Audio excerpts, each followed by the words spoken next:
Nagypocakos Pista bácsi és a fecske beszélgetése.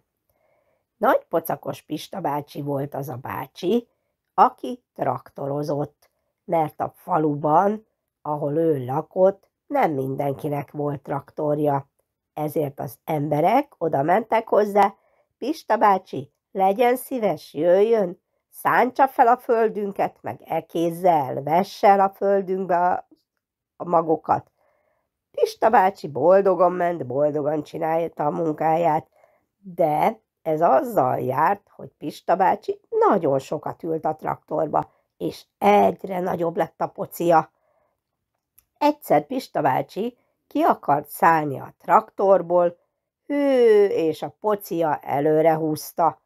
Pista bácsi nagyon-nagyon szomorú lett, hogy ő most mit tudna csinálni, és ott leült a föld szélére, és elszomorodott.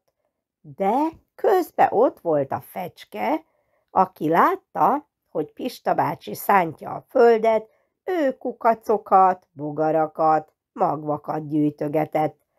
Mondja a nagypocakos Pista bácsinak: Pista bácsi, miért szomorkodik? Hát azért, kedves fecske barátom, mert nagyon-nagyon nagy a pocakom, és nem tudom, mit kellene vele csinálni. Azt gondolkodik egy pár másodpercig a fecske, és mondja a nagypocakos Pista bácsinak: Pista bácsi, el kellene menni sportolni. Csivitelte a fecske. Csivit, csivit, csivit. Pista bácsi nézett egy pillanatra a fecskére. Te fecske, hogy gondoltad, amikor nagyon sok a dolgom? Pista bácsi, magára is kell, hogy gondoljon, nem csak az emberekre. Önmagát is szeretnie kell Pista bácsinak, ezért önmagával is foglalkoznia kell. Jól van, de nem tudom, hogy kezdjek hozzá. Gondolkodott a fecske egy pillanatra. Csivit, csivit, csivit, vigye el az unokáját sétálni. Hű, Pista bácsi, én erre nem is gondoltam. Csivit, csivit, csivit, próbálja ki. Pista bácsi vígan hazament, mondja az unokájának: Kisunokám, eljössz velem sétálni egyet? Hű, a kisunoka meglepődött, aki már 14 éves volt, a kisunoka, mert a nagyszülőknek és a szülőknek, akárhány éves is a gyerekük, nekik mindig a kisfiúk meg a kisunokájuk marad. Az unokája azt mondta Pista bácsinak: Persze, papa, nagyon szívesen.